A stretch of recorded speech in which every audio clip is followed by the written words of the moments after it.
Baik, Assalamualaikum warahmatullahi wabarakatuh. Kami dari kelompok 1,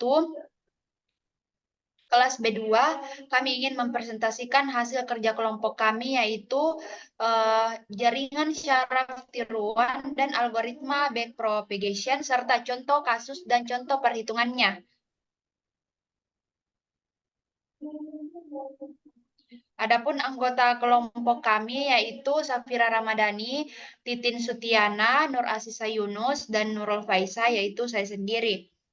Baik, untuk pemaparan materi yang pertama akan dipaparkan oleh saudari kita Titin Sutiana. Kepada Titin dipersilahkan. Baik, saya akan menjelaskan materi tentang apa itu jaringan saraf tiruan.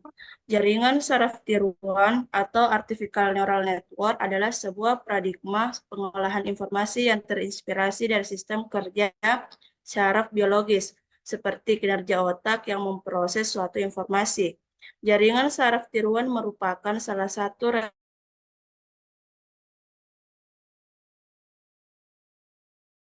representasi pada otak manusia tersebut. Jaringan saraf tiruan terdiri dari lapisan-lapisan neuron atau simpul yang saling terhubung. Dan setiap koneksi antar neuron memiliki bobot yang dapat diubah selama proses pembelajaran. Jaringan saraf tiruan digunakan untuk memodelkan masalah kompleks, memproses informasi, dan membuat prediksi berdasarkan pola-pola data. Next. Lapisan penyusun jaringan saraf tiruan. Lapisan input. Unit-unit di dalam lapisan input disebut unit-unit input. Unit-unit input tersebut menerima pola inputan data dari luar yang menggambarkan suatu permasalahan. Lapisan tersembunyi. Unit-unit di dalam lapisan tersembunyi disebut unit-unit tersembunyi, di mana outputnya tidak dapat secara langsung diamati. Lapisan output. Unit-unit di dalam lapisan output disebut unit-unit output. Output dari lapisan ini merupakan solusi jaringan saraf tiruan terhadap suatu permasalahan. Next. Backpropagation merupakan salah satu algoritma dalam pelatihan jaringan saraf tiruan.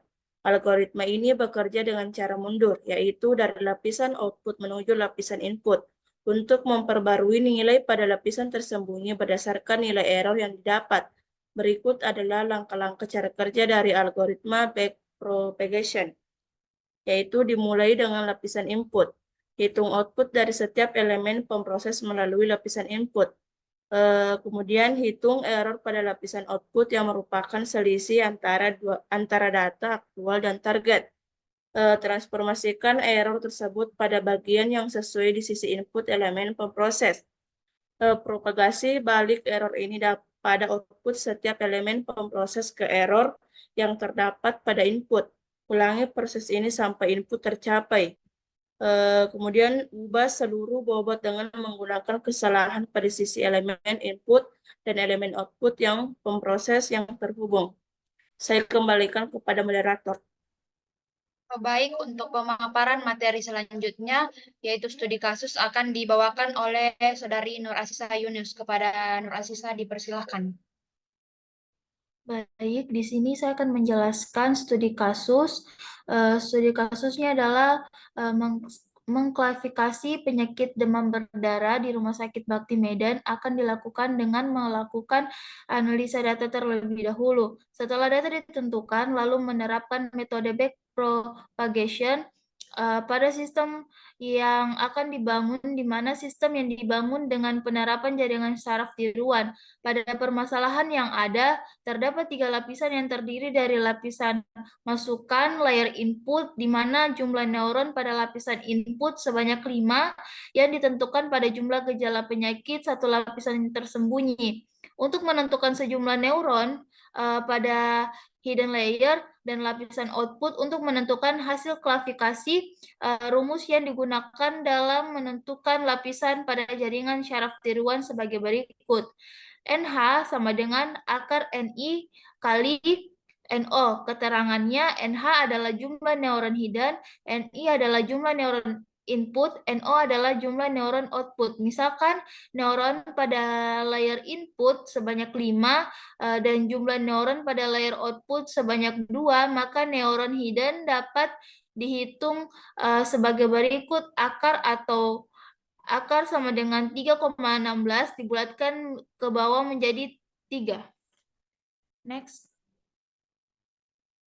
Pada sistem yang akan dirancang dalam menentukan klasifikasi penyakit demam berdarah pada Rumah Sakit Bakti Medan akan menerapkan struktur jaringan syaraf tiruan yang terdiri dari 5 layer, di mana setiap layer memiliki fungsi masing-masing, seperti 5 layer input digunakan untuk mengklasifikasi penyakit dari gejala yang timbul, 3 layer hidden, dan 1 layer output. Pada masing-masing layer mempunyai net struktur 5, 3, 1, 5 unit layer input, 3 unit hidden, 1 unit layer output, seperti pada gambar di bawah ini. Keterangannya, X1 sampai X2 adalah input gejala yang diderita pasien. Y1, YN adalah banyaknya layer tersembunyi atau hidden layer. Z adalah klasifikasi jenis penyakit. Next. Proses perhitungan deteksi jenis penyakit demam ini dilakukan setelah perolehan data-data gejala klinis dari pakar demam masuk sistem atau input yang dapat dimengerti pada setiap variabel mampu menghasilkan diagnosa seperti penyakit demam yang harus diinisialisikan. Terlebih dahulu adapun variabel yang menandakan bahwa seseorang mengalami penyakit demam seperti pada berikut: merasa sakit kepala, badan terasa menggigil, muntah, demam, dan bercak darah. Menentukan nilai dari masing-masing variabel, maka dapat dibuat suhu tabel di mana data yang akan diolah akan ditampilkan seperti tabel berikut. Baik, saya kembalikan kepada moderator. Baik, untuk pemaparan selanjutnya itu algoritma backpropagation akan dibawakan oleh Saudari Safira Ramadhani. Kepada Safira dipersilahkan. Baik, algoritma backpropagation itu pada fase ini dilakukan proses adaptasi bobot untuk masing-masing bobot antara layer input dan layer hidden. Layer hidden dan layer output. Adaptasi bobot dilakukan secara terus-menerus sampai dicapai keadaan error yang paling minimum. Adapun perhitungan untuk fase pembelajaran adalah bobot awal yang telah diinisialisasi. Kemudian dilakukan perhitungan sebagai berikut. Hitung harga aktivasi sel-sel pada layer hidden dengan persamaan di bawah ini. ZJ sama dengan F dalam kurung VOJ ditambah sigma N XI VIJ. VIJ adalah sel-sel pada layer input, ZJ adalah sel pada layer hidden, dan XI adalah bobot interkoneksi antara layer input dengan layer hidden. Selanjutnya, hitung harga aktivasi sel-sel pada layer output dengan persamaan di bawah ini. YK sama dengan F dalam kurung WOK ditambah sigma WKJ kali ZI, di mana YK adalah sel-sel pada layer output dan WKJ adalah bobot interkoneksi antara layer hidden dengan layer output. Proses perhitungan harga aktivasi ini berlangsung terus sampai pola terakhir. Adapun data klasifikasi penyakit demam terlihat pada tabel di bawah ini. Inputnya 0 banding 0, outputnya sama dengan 0. Input 0 banding 1 sama dengan 1, 1 banding 0, outputnya sama dengan 1, 1 banding 1, outputnya sama dengan 0. Input nilai penyakit demam 1 untuk demam, 0 untuk bukan demam. Next.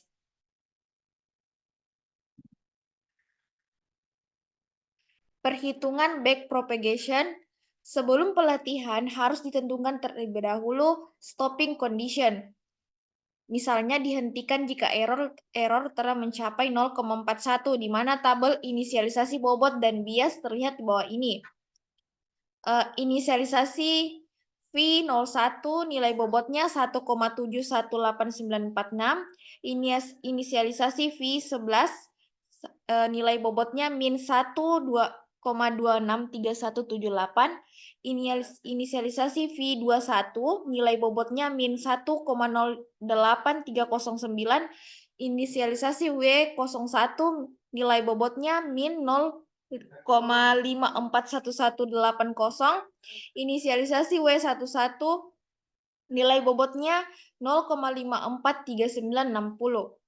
Step 1 dengan bobot di atas ditentukan error untuk training data secara keseluruhan dengan mean square error.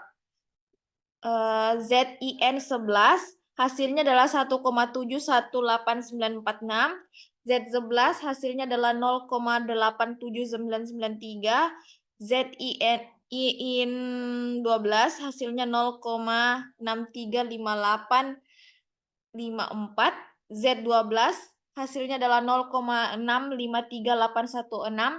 ZIN 13 hasilnya adalah 0,45578. Z13 hasilnya adalah 0,612009. ZIN 11 hasilnya adalah min 0,62734. Z11 hasilnya adalah 0,348118, di mana indeks ZJN berarti hidden unit ke J dan training data ke N. Next. YIN 11 hasilnya adalah 0,079906. Y11 hasilnya adalah 0,488034. YIN 12 hasilnya adalah min 0,1855530. Y12 hasilnya adalah 0,453750. YIN 13 hasilnya adalah 0,208271. Y13 hasilnya 0,448119. YIN 14 hasilnya min 0351818. Y14 hasilnya 0,41291941, maka E hasilnya 0,501957. Step 2, karena error masih lebih besar dari 0,41, maka step 3 dan 8 dijalankan. Step 3 X1 hasilnya adalah 0, X2 sama dengan 0. Iterasi pertama training data pertama. Step 4 ZIN 1 hasilnya 1,718946. Z1 hasilnya 0,847993. Step 5 YIN 11 hasilnya 0,079906. Y11 hasilnya 0,480034. Step 6 hasilnya adalah min 0011987. Saya kembalikan ke moderator.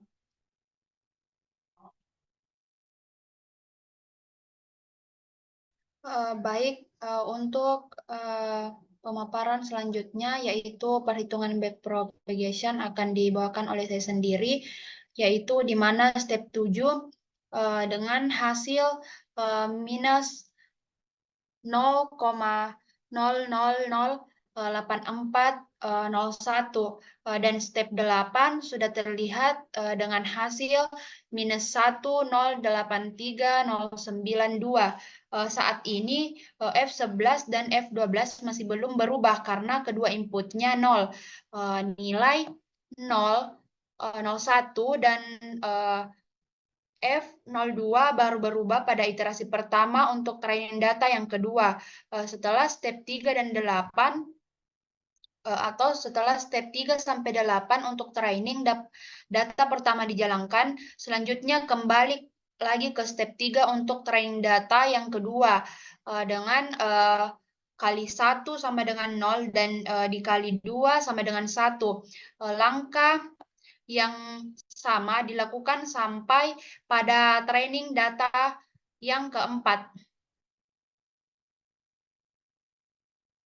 Selanjutnya, bobot yang dihasilkan pada iterasi pertama training data 2, 3, dan 4, yaitu terlihat pada tabel di bawah ini, di mana training W01, W11, V01, V12, dan V21 sudah terlihat data ke-1, data kedua, dan data ketiga, ataupun data keempat sudah tertera hasil-hasilnya. Dan setelah sampai training data keempat, maka iterasi pertama selesai.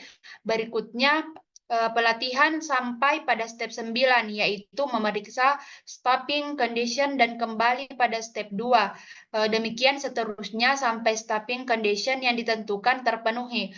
Setelah pelatihan selesai, maka bobot yang didapatkan adalah di mana F01 hasilnya itu 12,719601 dan F11 minus 6,779127.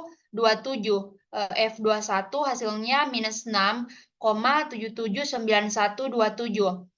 Dan W01 sama dengan minus 5,018457. Dan yang terakhir W11 hasilnya 5,719889.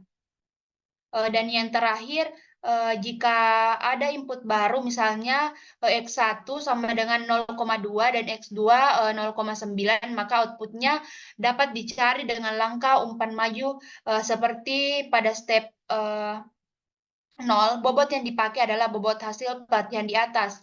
Terus untuk step 1, perhitungan dilakukan pada step 2 sampai 4. Terus 2, dalam contoh ini bilangan telah berada dalam interval 0 sampai dengan 1, jadi tidak perlu diskalakan lagi. Misalnya step 3 sudah terlihat perhitungannya dengan hasil 0,994845, dan step 4 hasilnya yaitu 0,671944. Dan hasil dari Y1 yaitu 0,661938. Jika input X1 0,2 dan X2 0,9, yaitu hasil dari jaringannya yaitu 0,661938. Baik, sekian dan terima kasih pemaparan materi jaringan syaraf tiruan dan studi kasusnya. Lebih dan kurangnya mohon dimaafkan. Wabillahi taufiq walhidayah. Wassalamualaikum warahmatullahi wabarakatuh.